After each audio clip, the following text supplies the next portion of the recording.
The County WCCS 101.1 FM and AM 1160. Josh just started the Facebook feed. You guys are all lined back there like you're in a police lineup. We've got, we've got a group of people in the studio. It is foster parent. Terry, is it Foster Parent Awareness Month? Is that the official designation? Correct. Terry Correct. Wells is with us here this morning, and you brought a whole group of people with you. I did. We have a lot of people invested in the whole idea of foster parenting in our community. Well, I'm going to take them in the order that you presented them to me. Correct. So we'll ask Commissioner Mike Keith and Commissioner Robin Gorman to come up to our microphones and talk a little bit about this as well. The county commissioners, this is important for the county to recognize that foster parenting is a really, really big thing here in Indiana County and everywhere, isn't it? Yes, it is a very big deal, Todd. Thank you. So as you heard Terry talk about, it is Foster Care Awareness Month, and this what we're trying to do this morning is bring awareness. And number one, to your point, probably something unseen that a lot of people, don't know about. We do have a lot of wonderful foster families in our community, and we need more. Uh-huh. And it's a big undertaking and a big responsibility. So we understand, and we want people hopefully that are sitting back, maybe thinking, I'd like to do that. And they're a little bit afraid to step out. There's a lot of support. There's a lot of training. There's a lot of other families that are helpful to foster families. And most recently, we had an act passed, Families First, within the agency that it will impact. And the idea is to keep kids as close to family members as they can. Mm-hmm. So we don't want family members, perhaps, of possibly it's their children, their grandparents. They could be uncles, they could be nephews or aunts or uncles. But, they need to sit back and sort of think to themselves, gosh, maybe I could do this. I could be Yeah. a foster parent to, one of my closer family members. So we encourage people to take it on. Absolutely. Mike Keith, of course, in the commissioner's office, when you do budgeting, you probably get a better idea than most of us about what a big undertaking it is in Indiana County. It is, Todd, and it's one of those things that it's part of our budget, it's part of life, but it's one of those things that it's not going to go away. It's important, as Robin said, that you keep the children within their families. Mm-hmm. It's hard enough for an adult to actually be like displaced, in a different location, whatever. But it's even more important that we keep these kids, within their families. Being displaced as a child, it's a huge concern for them because they're not mature enough to actually understand what as we as adults, with life and everything, Mm-hmm. and they're not quite prepared. So you want to kind of keep them in touch again with family. Makes it more important because somebody that they know, somebody they get up Yeah. in the morning, they go to school, and they have their friends at school. So you want to kind of keep that as kind of real tight. Yeah, absolutely. Jim Yaworski with us here this morning as well. And maybe we can sort of frame who you all represent here today because we come at it from a lot of different angles. We've had the commissioners on. And Jim, you're with.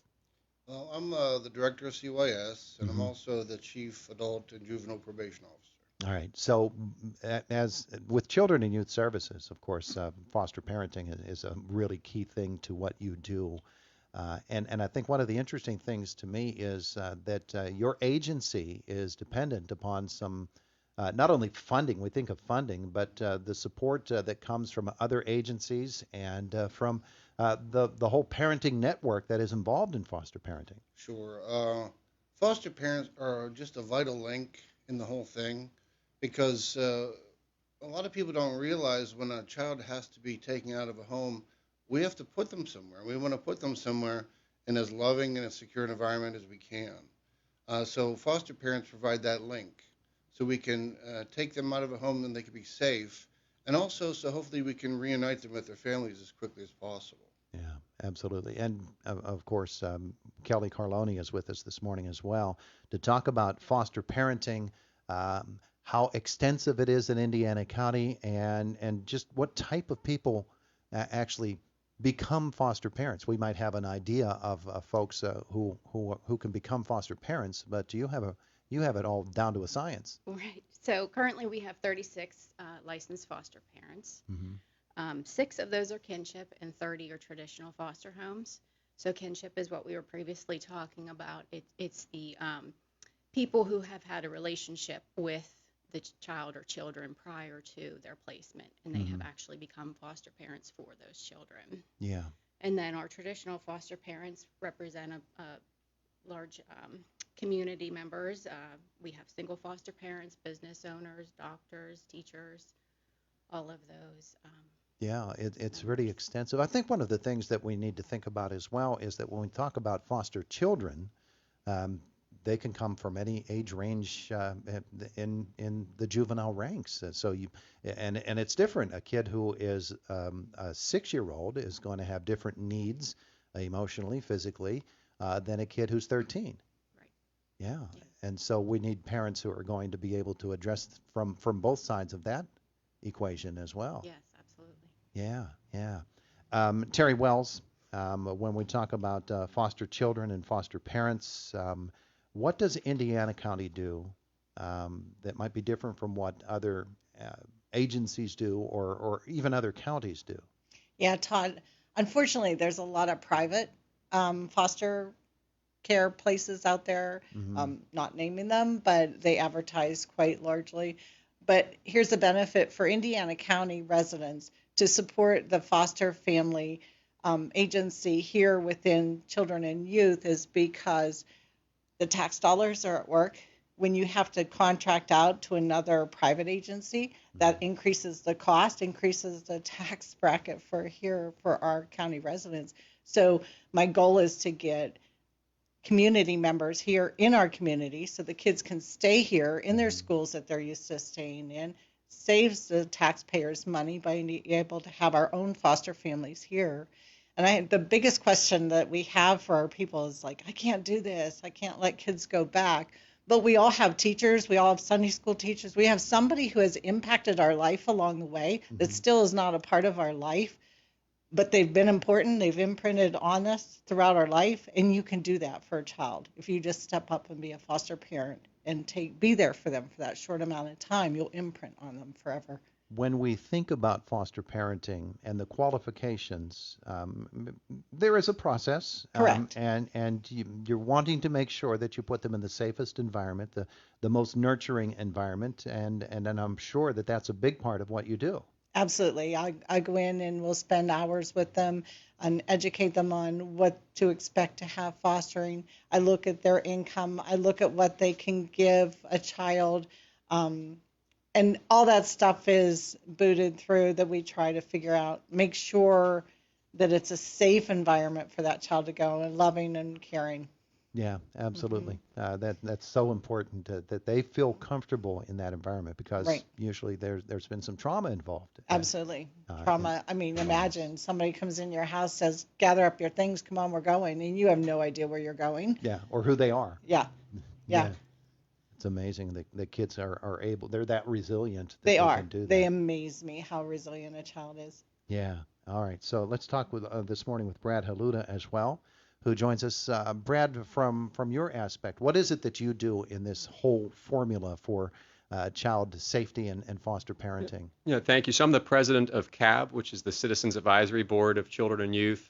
We're a group of community people, a lot of teachers or retired teachers. We have law enforcement people. We have foster parents themselves on our board. I'm an attorney. We have business people on the board. So we're just a wide variety group of people, also from different parts of the county. We have folks from the northern part of the county, Indiana Borough, White Township, all different sections of the county. And our work is to try to publicize and to help Jim and Terry's work and their whole team to get the word out about the need for foster parents and to try to help the kids and the families as best we can. Some of the things we do is get Terry in touch with various groups, our churches, our social circles, so she can come give her presentation and make people aware of this need for foster parents, of how big a need that is. We also try to support those families. Terry and our group will organize monthly or periodically events for the foster parents and their the kids to come together for some training or for some social activities, Del Grosso Park, a baseball game, things like that. Our group helps subsidize some of that. We also try to help Jim's team, his staff. The case workers, the social workers have very hard jobs, and so we try to make it better for them. We'll have lunches for them, or we've had employee wellness programs that we've helped with in the past, just to try to make everything a little easier on them because they have very difficult jobs. And it sort of comes back to takes a village, to raise any kid. The kids that come through our program have had various challenges through their parents have had challenges, and so it becomes the job of the rest of us to step in and help those that need some help, and mainly to help those kids. And so the CAB board, we're all volunteer. We meet about once a month and help Jim and Terry's team as best we can to get the word out because it's a huge issue. Yeah, and Terry, as you said, it does take all kinds of people from all different backgrounds and different focuses of their energies in order to make this whole thing work in Indiana County. Is it working well in Indiana County? Is it working better than it has in the past? You know what? I have private agencies who have tried to do what we do in our county because we offer a monthly, it's quarterly support group. COVID has affected us too. We meet quarterly and we have a dinner together. I call us a family of families. So we come together, we support each other, we talk amongst ourselves. That support system has kept families in our group that have left other agencies to come to us because we offer that support. We're there for them. A child has to leave, I'm calling them, I'm there with them, I'm holding their hand. Nobody wants to go through this by themselves. It's hurtful sometimes. It's a difficult job, and I've made it my mission to be there for them. Other agencies failed to do that, and so I'm getting some of their people, which I will gladly take somebody else from other. This weekend, the 14th on Sunday or Saturday, I apologize, 10 to 2, Riziki Cafe has very graciously opened up. They are normally not open on Saturdays, but they're opening for us out at the Jimmy Stewart Airport, brand new cafe. They make good coffee. Already went and tried it out. 10 to 2, it's an open house. Anybody interested in fostering, even just want to find out about it. I'm not going to hard sell you. Stop out. I'll have application books. You can talk privately to me about it. It's just an open forum, quiet, peacefully. Just sit there. We'll talk about it. Give you an application and, if you're interested, and we'll move on from there. Wonderful. Now, for folks who want to know more but maybe won't be able to make it to the open house, how can they get the information they need?